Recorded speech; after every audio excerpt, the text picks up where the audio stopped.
أيها الأحباب، قضى الله وقدر أن كل إنسان في هذه الحياة لا بد أن يقاسي الصعاب، وقد خلقنا الله جل وعلا في كبد، بل وأقسم الله جل وعلا وهو أصدق القائلين: لقد خلقنا الإنسان في كبد. أقسم بالبلد ووالد وما ولد، أن الإنسان لا بد في الحياة أن يذوق القصص، ولا بد من الهم والغم، فما حلت إلا أوحلت. ولذلك الذي يبحث عن دار لا شقاء ولا عناء لا بد أن يبحث عن موقعها عند رب العالمين في جنات النعيم. هذه الدار شاء الله ألا يصفو فيها عيش، طبعت على كدر، وأنت تريدها صفوا من الأقذاء والأكدار. وبعضنا أيها الأحباب الهموم والديون والأمراض والأسقام في الحياة يستقبلها وهو مبتسم، وهو منشرح الصدر، راض على قضاء الله، يعلم أن هذه هي الفانية وأن تلك هي الباقية، يعلم أنه ما خلق في الدنيا إلا ليمشي إلى الآخرة، وما غروب الشمس إلا لأن الدنيا سيغرب شمسها يوما من الأيام. اللي فاهم الدنيا كما يجب هو السعيد في الدنيا. أما الذي كلما ضاقت به ضجر وتذمر وزمجر واكفهر وارتفع الصوت، ودائما يتحدث عن الدنيا بأزماتها وهمومها ومصائبها، نقول: أنت قد أخطأت المسير. أنت في الدنيا لا يصفو في الدنيا مشرب، ولا يمكن أن تستقيم الحياة، لأن الله شاء للدنيا أن تلعن. الدنيا ملعونة، ملعون ما فيها إلا ذكر الله وما والاه. ومعظم المكروبين والمكتئبين والمغمومين ما فهموا الدنيا على حقيقتها.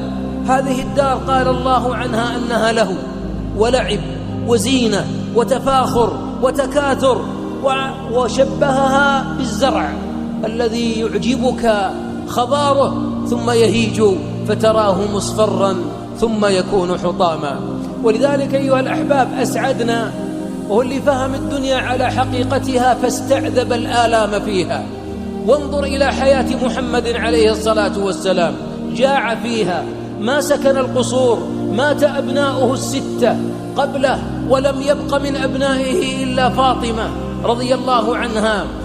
أخرج من وطنه، عذب أصحابه، قتل عمه، هاجر أصحابه، دنيا العناء كلها. لكن الحبيب كان في الدنيا منشرح الصدر، لأنه يعرف الدنيا وأن الله لا يرضاها أن تكون لأوليائه جزاء.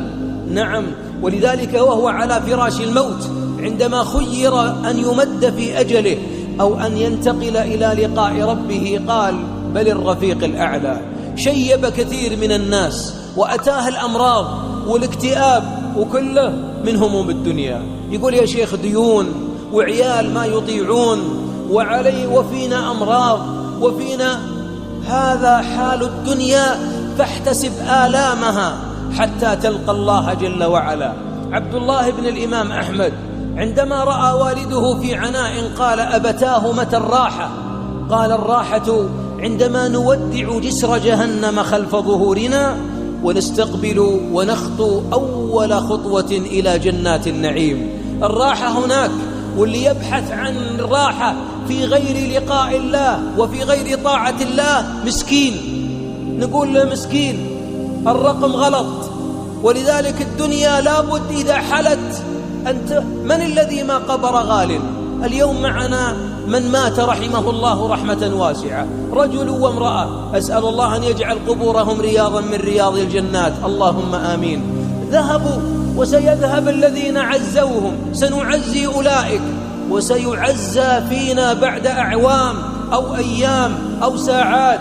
ما في دنيا كاملة، الموت سيلحق كل نعمة، وإذا ذكرت الموت تكدر كثير من صفو الحياة، ولا بد يتكدر إلا عباد الله المتقين، فإنهم يحبون لقاء الله، ومن أحب لقاء الله أحب الله لقاءه. من منا لم يمرض؟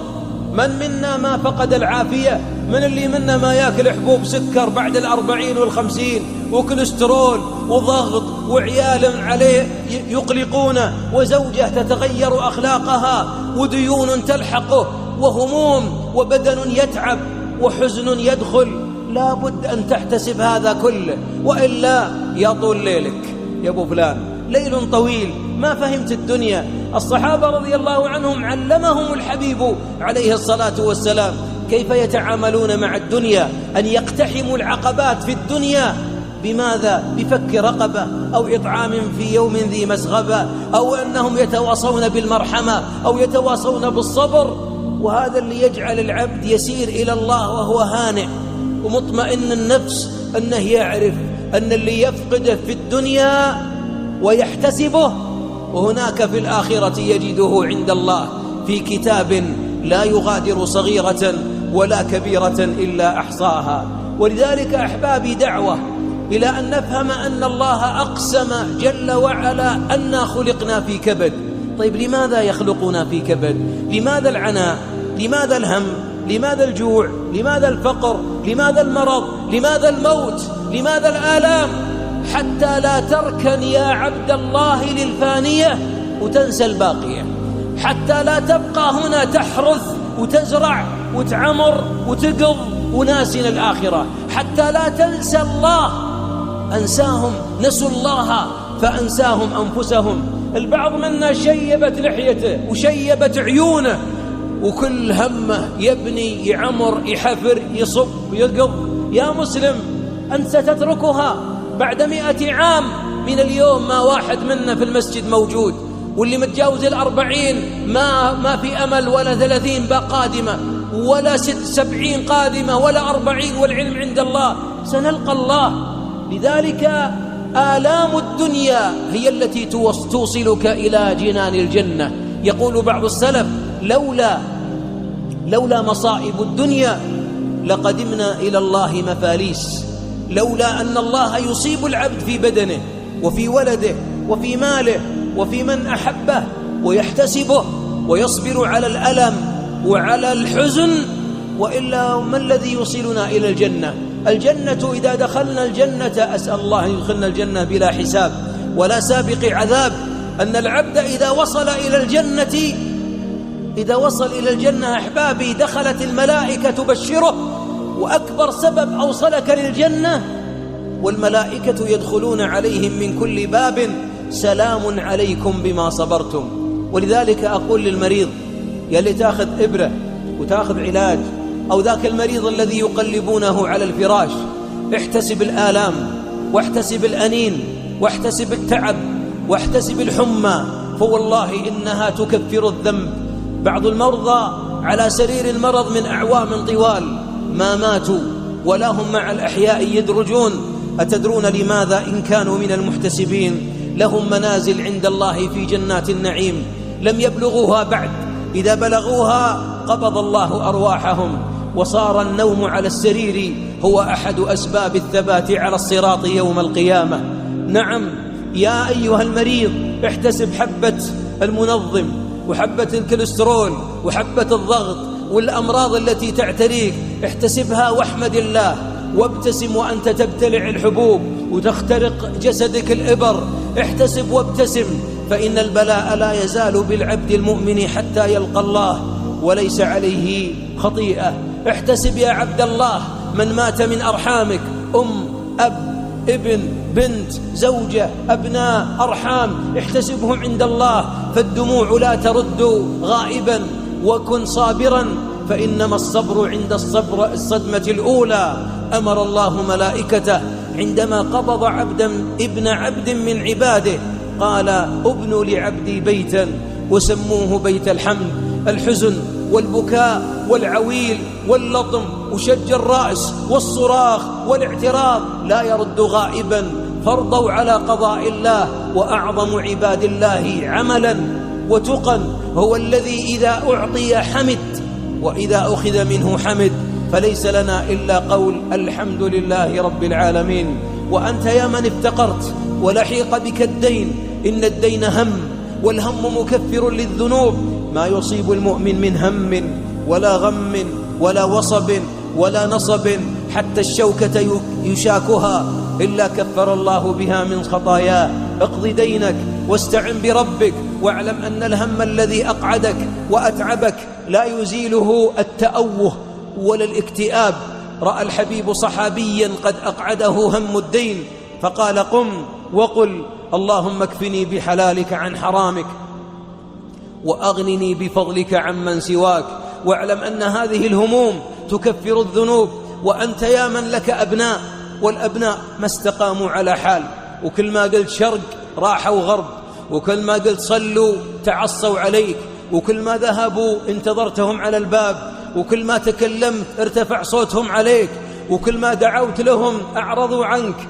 اصبر، فهذا باب من أبواب الجهاد، صبرك عليهم لعله هو الذي يصلحهم، وعسى أن تلتقي بهم على أبواب الجنة، وعسى أن يكون صبرك في تربية أبنائك أنه باب لكفارة ذنوبك، وأن تمشي على الأرض وليس عليك خطيئة. يا عبد الله، اعلم أن الله جل وعلا شاء الدنيا أن تكون دار ممر، شاء الدنيا أن تكون للأحزان، شاء الدنيا أن تكون علقما. والله لو تأخذ ورقة وقلم وتعدد الأيام اللي سعدت فيها وانشرح صدرك فيها، من 40 سنة ما تطلع 40 يوم، من 40 عام ما تستطيع تطلع 40 يوم. لماذا يا شيخ؟ لماذا دائما يا شيخ نضحك يوم ونحزن 10؟ حتى لا تنسى الآخرة. فيا عبد الله، اصنع من هذا القلب المتقلب، اصنعه مخبتا: يا رب لا لبيك لا عيش إلا عيشك. أجمل نظرة ليست في الدنيا، أجمل نظرة في الكون أن تنظر إلى الله يوم أن يدخلك الجنات. إذا فقدت شيئا من الدنيا قل الملتقى الجنة. إذا أعجمك من قصور الدنيا شيء، لا عيش إلا عيش الآخرة. إذا أتتك الآلام ذكر نفسك: ليس في الجنة مرض، وليس في الجنة علة، وليس في الجنة بول ولا غائط ولا عرق ولا مخاط ولا هرم، بل ليس في الجنة موت. الموت يذبح بين الجنة والنار، فيقال لأهل الجنة خلود ولا موت، ويقال لأهل النار خلود ولا موت. فاعمل لدار غدا رضوان خازنها، الجار أحمد والرحمن بانيها، قصورها ذهب والمسك طينتها، والزعفران حشيش نابت فيها. واحذر أن تكون من عباد الدنيا. الأعوام تمضي بعد الأعوام، ونحمل الموتى على الأعناق ونحفر لهم القبور، وإذا فتح صدر أحدنا كل الذي في قلبه دنيا. الدنيا حلالها حساب وحرامها عقاب، ويدخل فقراء أهل الإيمان الجنة قبل الأغنياء ب500 سنة. هذه الدار التي ما رضي الله أن تكون جزاء لمحمد عليه الصلاة والسلام، والله ما رضي الله أن تكون لمحمد عليه الصلاة والسلام. فلا تركن لها ولا تكن تغبط الناس الذين يملكونها. اعمل وابني وتزوج، ولكن إياك أن تكون في قلبك، اجعلها في يديك. وتأمل قول الحبيب: تعيس عبد الدينار تعيس عبد الدرهم. أسأل الله جل وعلا أن يختم بالسعادة آجالنا، وأن لا يقبض أرواحنا إلا وقد رضي عنا، وأن يغفر لموتانا، وأن يشفي مرضانا، وأن يعافي مبتلانا، وأن يجعل أخرانا خيرا من دنيانا. اللهم صل على محمد وعلى آل محمد، وآخر دعوانا أن الحمد لله رب العالمين.